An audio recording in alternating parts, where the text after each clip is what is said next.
चलिए, तो buzzing stocks पे एक एक करके तमाम शेयर जो है स्क्रीन पर लेकर के आते हैं। सबसे पहले लेकर के आते हैं जीएमआर एयरपोर्ट। जीएमआर एयरपोर्ट में आज अच्छी खासी बढ़त देखने को मिल रही है। क्या कुछ खबर है, पहले वो जरा स्क्रीन पर देखते हैं। आपको बता दें, कंपनी के शेयर में आज एक बड़ी ब्लॉक डील देखने को मिली है और इस बड़ी ब्लॉक डील के चलते आज यहाँ पर मोमेंटम देखने को मिल रहा है। कंपनी के शेयर में करीब 76 करोड़ शेयरों का सौदा हुआ है ब्लॉक डील के जरिए। और आपको बता दें, ये कंपनी के करीब 12.6% शेयरों की जो है वो ब्लॉक डील हुई है और ये करीब 4,465 करोड़ रुपए में हुई है। और इसी बड़ी बड़ी ब्लॉक डील के चलते आज हम देख रहे हैं कि जीएमआर एयरपोर्ट के अंदर काफ़ी अच्छा मोमेंटम बनता हुआ दिखाई दिया है। सुबह जो है हम देख रहे थे करीब 7% से ज़्यादा की मजबूती जीएमआर एयरपोर्ट के शेयर में देखने को मिल रही थी। अभी भी शेयर में 69 का स्तर देखने को मिल रहा है। अब करीब 12% ऊपर जीएमआर एयरपोर्ट का share. Sir, GMR airport infrastructure शानदार मूव है, बड़ी ब्लॉक डील हुई है और यहाँ पर सुनने में आ रहा है कि जीक्यूजी पार्टनर्स ने जो है ये हिस्सा लिया है। हालांकि कंफर्मेशन नहीं है, लेकिन इस तरह के बज़ हैं कि जीक्यूजी पार्टनर ने यहाँ पर स्टेक लिया है। कैसे देख रहे हैं सर आप इसे? सर, बड़ा इंटरेस्टिंग नाम लिया है। मान लीजिए आपने जो नाम लिया है वो सच निकलता है तो ये वही निवेशक है जिसने अडानी के समूह में पैसा डाला था जब बिल्कुल। अडानी के शेयरों की पिटाई हो गई थी। इसका मतलब जो जैन साहब हैं, अगर मेरी याददाश्त सही है तो बड़े स्मार्ट इन्वेस्टर हैं और राइट टाइम पर एंटर कर रहे हैं। जीएमआर दिल्ली का एयरपोर्ट जो नया बन रहा है जेवर में, उसमें एयरपोर्ट के ऑपरेटर हैं।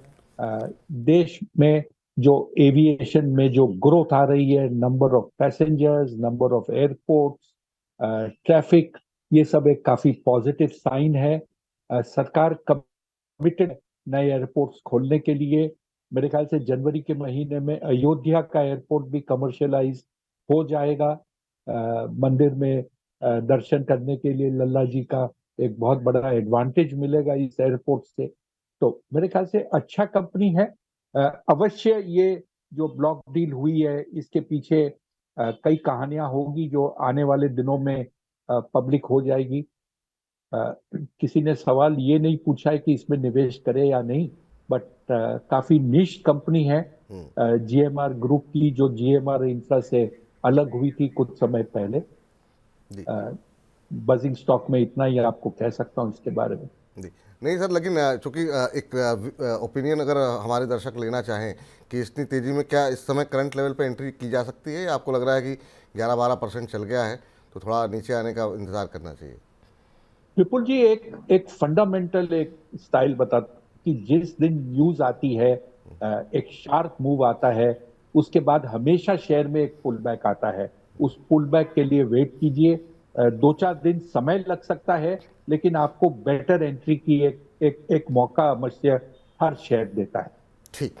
चलिए, अब अगली कंपनी पे बातचीत कर लेते हैं और वो है एमएमटीसी। एमएमटीसी के खबर को जरा स्क्रीन पर लेकर के आइए। यहाँ पर भी आज हम देख रहे हैं कि एक सकारात्मक रुख देखने को मिल रहा है, करीब 3% के आसपास की तेज़ी है। आपको बता दें, यहाँ पर खबर ये है कि कंपनी की जो सर्किट लिमिट है उसमें कल बदलाव किया गया और ये जो है 5% से बढ़ा करके 10% कर दी गई है। और इसी बदलाव के चलते हमने देखा कल काफ़ी शानदार मूव देखने को मिला। आज भी हम देख रहे हैं करीब 3% के आसपास की तेज़ी देखने को मिल रही है शेयर के अंदर। तो लगातार दूसरे दिन जो है अच्छी बढ़त देखने को मिली है। सर, एमएमटीसी कैसे देख रहे हैं आप? पिछले 6 महीनों में 78-79% का रिटर्न जो है कंपनी ने दिया है। अच्छा मोमेंटम रहा है और अब सर्किट लिमिट बढ़ने से भी 1-2 दिन में अच्छी तेज़ी देखने को मिली है। अभी क्या करना चाहिए सर? विपुल जी, सार्वजनिक क्षेत्र की सभी कंपनियों में एक जबरदस्त रैली पिछले 12 महीने में देखने को मिली है। कई कंपनियों की रैली जस्टिफाइड है, कुछ कंपनियों की रैली जस्टिफाइड नहीं है, लेकिन एक तरह का भेड़ चाल भी उसमें देखने को मिला। अगर आप एमएमटीसी की पिछले रैली देखिए तो इतनी शार्प रैली होने के बाद में जो गिरावट देखने को मिली, ऐसा आपको अंदाजा लगता है रैली और उसके बाद की गिरावट को देखकर कि जैसे कंपनी ने कारोबार बंद कर दिया। तो सर्किट फिल्टर चेंज होने से अगर रैली होती है तो ये एक बहुत अच्छी निशानी नहीं है। और सिर्फ ये रैली को लेकर मतलब जो कहते हैं ना कि दिल खुश नहीं होता, कि ये कारण है रैली होने के लिए। ठीक। चलिए इस बीच अगली कंपनी स्क्रीन पर लेकर के आते हैं और यहाँ पर देखते हैं क्या कुछ खबरें हैं। और आज ओलेक्ट्रा ग्रीन को लेकर के कुछ एक खबरें आई हैं। हालांकि अब शेयर में दबाव देखने को मिल रहा है, लेकिन खबर यहाँ पर सकारात्मक थी। कंपनी को 40 इलेक्ट्रिक बस के लिए ऑर्डर मिला है और ये order Vasai Virar city municipal corporation से कंपनी को मिला है। यहाँ पर करीब ये जो पूरा ऑर्डर है ये 7 महीने में कंपनी पूरा करेगी और 62.80 करोड़ रुपए का ये ऑर्डर है। आज हालांकि 0.25% के आसपास की गिरावट यहाँ पर देखने को मिल रही है, लेकिन पिछले 6 महीनों की बात करें तो 50% से ज़्यादा का रिटर्न ओलेक्ट्रा ग्रीन में देखने को मिला है। शानदार मूव रहा है, लेकिन अब थोड़ा सा कंसोलिडेशन के फेज़ में ये शेयर जा रहा है। सर, ये खबर सकारात्मक है, शेयर में थोड़ी सी सुस्ती है, आधे % के आसपास की आज गिरावट है। आपकी राय क्या होगी ओलेक्ट्रा ग्रीन में? सर, किसी की बुराई नहीं करना चाहता, बट ये कंपनी में न्यूज आने से पहले मूव हमेशा देखा जाता है। न्यूज आने के बाद में जो चाल होनी चाहिए न्यूज के हिसाब से वो नहीं होती। तो ये कहा जा सकता है कि इसकी इंफॉर्मेशन न्यूज की कुछ कुछ लोगों के पास अनाउंस होने के पहले आ जाती है। थोड़ा सा मैं इस कंपनी से जो कहता हूँ, डिस्कम्फर्ट होता है जब न्यूज लीक होकर हर बार बाजार में एक्शन होता है। बिल्कुल, ये बात आपकी काफ़ी महत्वपूर्ण है, क्योंकि इस तरह की चीज़ें होने पर जो रिटेल निवेशक है उसको सबसे ज़्यादा नुकसान होता है, क्योंकि वो तो खबरों के बाद ही एक्शन लेना शुरू करता है और तब तक काफ़ी लोग अपना माल जो है वो छोटे निवेशकों को चिपका देते हैं। चलिए आगे बढ़ते हैं और ज़रा अगले प्रश्न पर जाते हैं। और यहाँ पर जो है आईआरबी इंफ्रा पे जो है खबर आई है। खबर ये आई है कि नवंबर में कंपनी का जो टोल कलेक्शन है उसमें 20% का इजाफा हुआ है और ये बढ़ करके 437 करोड़ रुपए रहा है। आपको बता दें, नवंबर 2022 में यानी पिछले साल टोल कलेक्शन 366 करोड़ रुपए था। टोल कलेक्शन में जो 20% की बढ़ोतरी हुई है उसके चलते हम देख रहे हैं कि शेयर में एक मोमेंटम है।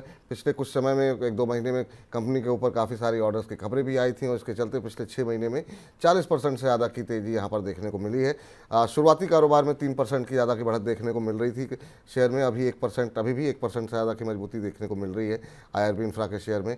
सर, आईआरबी इंफ्रा इंफ्रास्ट्रक्चर से जुड़ी हुई कंपनी, आप कैसे देख रहे हैं इसे सर? विपुल जी, 2 चीज की टिप्पणी करना चाहूंगा जवाब देने के पहले। एक, जब से फास्टैग आया है तब से टोल कलेक्शन प्राय अच्छा खासा बढ़ गया है, क्योंकि जो सिस्टम में चोरी होती थी, सिस्टम में जो कमियां थी वो काफी हद तक दूर हो चुकी है। दूसरा, अब आपको अगर आप देखें तो इंफॉर्मेशन टाइमली मिलता है, क्या कलेक्शन हुआ है, कंपनियां रिपोर्ट करती है और आपको एक अंदाजा लगता है कि ट्रैफिक अगर बढ़ रहा है, कहाँ बढ़ रहा है, कहाँ ग्रोथ आ रही है। और इंफ्रास्ट्रक्चर का जो बेनिफिट है डेवलपमेंट होने का, नए रोड बनने का, उसका इन कंपनियों को डायरेक्ट बेनिफिट आ रहा है। जहां तक आईआरबी इंफ्रा का सवाल है, अच्छा खासा काम कर रही है और इसने कुछ समय पहले कुछ प्रोजेक्ट्स जो बिड हुए थे बने हुए रोड्स के, वो भी उसने एक्वायर किया एज एन ऑपरेटर और प्रदर्शन अच्छा हो रहा है कंपनी जी। चलिए आखिरी कंपनी लेकर के आते हैं और वो है आईएफएल सिक्योरिटीज़। आईएफएल सिक्योरिटीज़ पे सर आज 1-2 सवाल भी आए थे, तो हमने सोचा चूँकि बजट में इसको डिस्कस ही कर रहे हैं तो उसी समय डिस्कस कर लिए जाएंगे वो सवाल भी। अब सवाल ढूंढना थोड़ा सा इस समय थोड़ा सा वो होगा जल्दबाजी, लेकिन खबर बता दें कि जो एक बड़ा डेवलपमेंट हुआ है आईएफएल में कि 19 जून 2023 को सेबी की तरफ से एक ऑर्डर दिया गया था कि आईएफएल अब कोई भी नए ग्राहक नहीं जोड़ेगी। अब सैट ने सेबी के ये 19 जून के आदेश को पलट दिया है। सेबी ने अपने आदेश में 2 साल तक कंपनी को नए ग्राहक जोड़ने से रोका था। अब सैट ने इस पूरे फैसले को ही पलट दिया है, तो ये बड़ी ही सकारात्मक बात है आईएफएल सिक्योरिटीज़ के लिए। क्या वो नए ग्राहक जोड़ सकेंगे?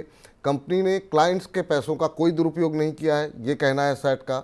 और सैट की तरफ से ये भी कहा गया है कि जो तकनीकी अगर कोई गलती हुई है तो उसके लिए 20 लाख तक का जुर्माना ठीक है माफ़ कीजिएगा, इससे ज़्यादा का दंड नहीं दिया जा सकता है।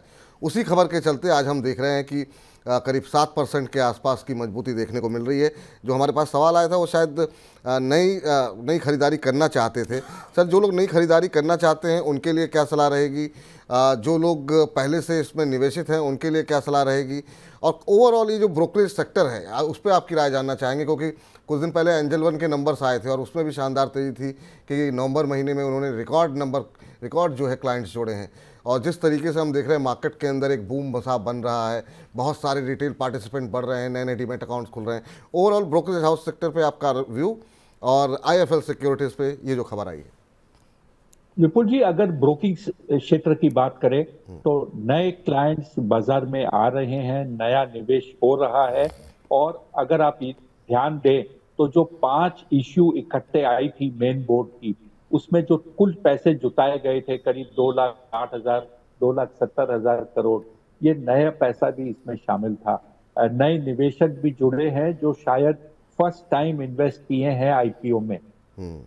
ये सब देखते हुए और जो मैं आपको बता रहा हूं कि आने वाले 6 महीने में बाजार में एक बहुत ही पॉजिटिव और बॉयंट मूड रहेगा, ये सब देखते हुए ऐसा लगता है कि ब्रोक इंडस्ट्री को बहुत बड़ा एडवांटेज आने वाले 6 महीने में तो कम से कम मिलेगा। ये देखते हुए ब्रोकिंग क्षेत्र में निवेश किया जा सकता है। आईआईएफएल को जो एक सेट ने एक रिलीफ दी है, वो उसके लिए एक अच्छी चीज है।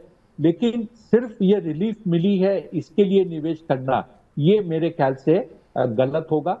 अगर आप उसके लिए निवेश करना चाहते हो तो 2 दिन रुक जाइए। आज जो गेन मिले हैं वो कहीं ना कहीं वापस अपने आप एक मार्केट जो बोलते हैं शेयर एक अपना खुद का लेवल खोज लेता है, उसके बाद निवेश कीजिए। लेकिन अगर आप ब्रोकिंग इंडस्ट्री के प्रोस्पेक्ट के हिसाब से करते हैं तो आप आईआईएफएल में कीजिए या और भी किसी ब्रोकिंग एक्टिविटी या कंपनी में कर सकते हैं।